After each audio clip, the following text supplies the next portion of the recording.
کسب درآمد دلاری. اونم وقتی داخل ایران زندگی میکنید. شاید یکم رویایی به نظر بیاد، نه؟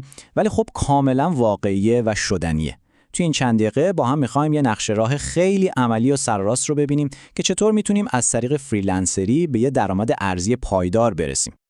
خب میرسیم به سوال اصلی. اصلا با این شرایط اقتصادی واقعا همچین چیزی ممکنه؟ یعنی میشه به یه درآمد پایدار دولاری فکر کرد؟ جواب یه بله خیلی محکمه و میدونید چیه؟ فریلنسری آنلاین یکی از بهترین و شاید بگم واقعی ترین راه‌ها برای رسیدن به این هدفه. خیلی سریع بگم که قراره از کجا به کجا برسیم.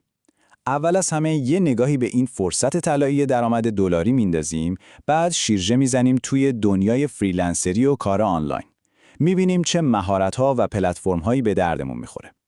بعدش کلیدهای موفقیت رو با هم مرور میکنیم و البته چالش‌هایی که ما ایرانی‌ها باش درگیریم و راه حل‌هاشون.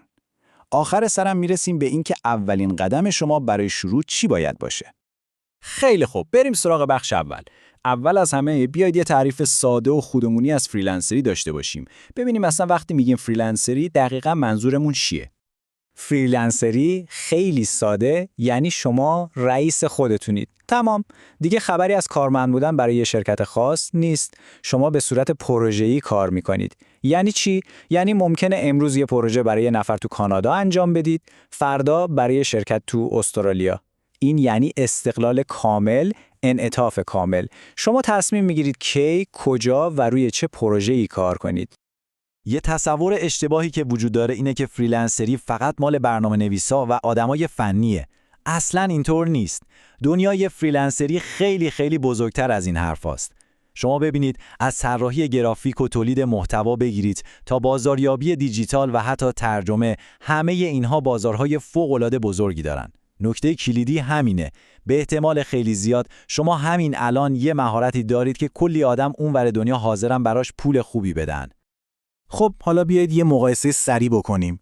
کارمندی چطوریه؟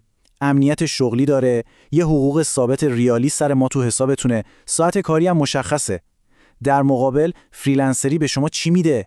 انعطاف، آزادی. فکرشو بکنید، از هر جایی که فقط یه اینترنت داشته باشید میتونید کار کنید. هر ساعتی که خودتون دوست دارید. و از همه مهمتر، دیگه سقف درآمد ندارید. دیگه خبری از یه حقوق ثابت نیست. پتانسیل درآمد شما، اونم به دلار، تقریبا نامحدوده. خب تا اینجا با کلیات فریلنسری آشنا شدیم. حالا وقتشه بریم سراغ قسمت‌های عملی‌تر. اینکه دقیقاً چه مهارت‌هایی پول سازن و مهمتر از اون این پروژه‌ها رو اصلاً از کجا باید پیدا کنیم. ببینید طیف مهارت‌هایی که میشه آنلاین فروخت واقعا خیلی گسترده است. از کارهای به قول معروف سنتی‌تر مثل نویسندگی و ترجمه گرفته تا مهارت‌های فوق‌العاده جدید و بروز مثل کار با ابزارهای هوش مصنوعی. پس اصلا نگران نباشید. تقریبا برای هر مهارتی یه بازاری اون بیرون وجود داره. خب حرف زدن کافیه. بیاین یه نگاه به عدد و رقم واقعی بندازیم.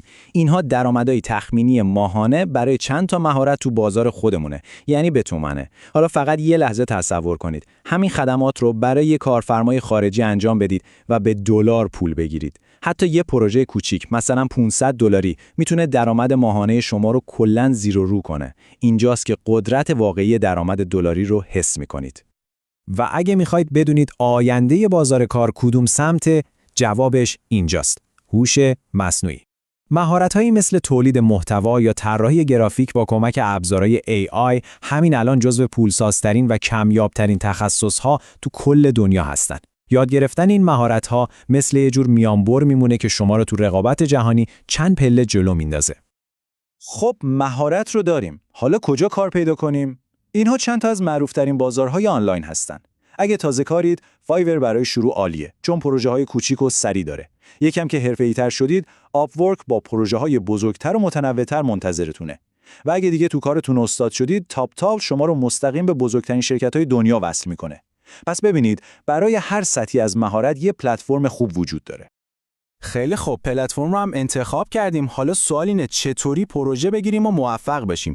این بخش دقیقاً در مورد همین استراتژی‌های عملیه که بهتون کمک میکنه تو این رقابت برنده باشید. این 5 تا مرحله رو میتونیم بگیم الفبای موفقیت تو این کاره. 1. پروفایلتون ویترین شماست، پس باید حسابی حرفه‌ای و کامل باشه. 2. پیشنهاد کپی پیست نفرستید. برای هر پروژه یه پیشنهاد مخصوص همون پروژه بنویسید. 3.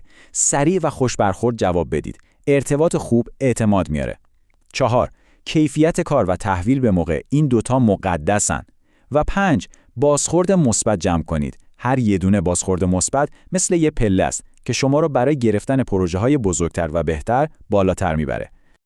خب حالا میرسیم به اون بخشی که میدونم دغدغه اصلی خیلی از شماست. میخوایم خیلی شفاف و بدون تعارف بریم سراغ چالش‌هایی که ما به عنوان یه ایرانی باهاش روبرو هستیم و ببینیم راه حلشون چیه. و این همون سوال معروفه. با تحریم‌ها و این محدودیت‌های دسترسی به سایت‌ها چیکار کنیم؟ خیلی از این پلتفرم‌های معروف آی پی ایران رو بستن. خب پس چیکار باید کرد؟ یعنی آخر خطه؟ معلومه که نه. برای این مشکل 3 تا راه حل اصلی و عملی وجود داره. اول از همه یه VPN خوب و پرسرعت که لازمه کاره. دوم و این یکی خیلی حیاتیه، حتما یه IP ثابت غیر ایرانی تهیه کنید. چرا؟ چون اگه IP شما هی عوض بشه، احتمال بسته شدن حسابتون خیلی بالا میره. و سوم یادتون باشه که همه سایت ها هم ما رو تحریم نکردن. پلتفرم‌های خیلی خوبی مثل تاپتال یا بیهنس هستن که میتونید راحت و مستقیم توشون کار کنید. خیلی خوب. از مانع اول رد شدیم. پروژه رو گرفتیم، انجام دادیم، پول هم به حسابمون اومد. حالا میرسیم به چالش دوم. این دلار رو چطوری بیاریم تو ایران و نقدش کنیم؟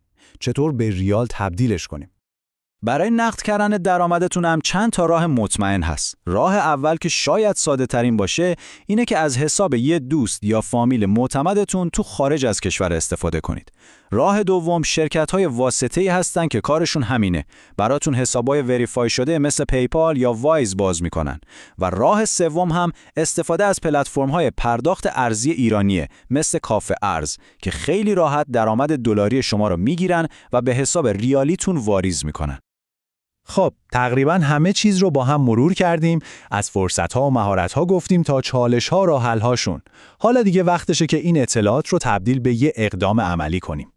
نکته آخر و مهمترین نکته اینه که فریلنسری رویای دور از دسترس نیست، یه مسیر شغلی کاملا واقعیه. فقط کافیه پشتکار داشته باشید، همیشه در حال یادگیری باشید و یه استراتژی درست برای خودتون بچینید. اون وقته که شما هم میتونید به استقلال مالی و یه درآمد ارزی پایدار برسید. این یه فرصت واقعا طلاییه، به خصوص تو شرایط الان و نباید ساده از کنارش گذشت.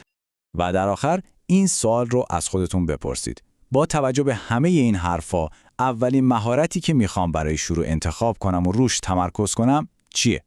جواب شما به این سوال اولین و مهمترین قدم شما برای شروع این سفر هیجان انگیزه. پس بهش فکر کنید و همین امروز اولین قدم رو بردارید.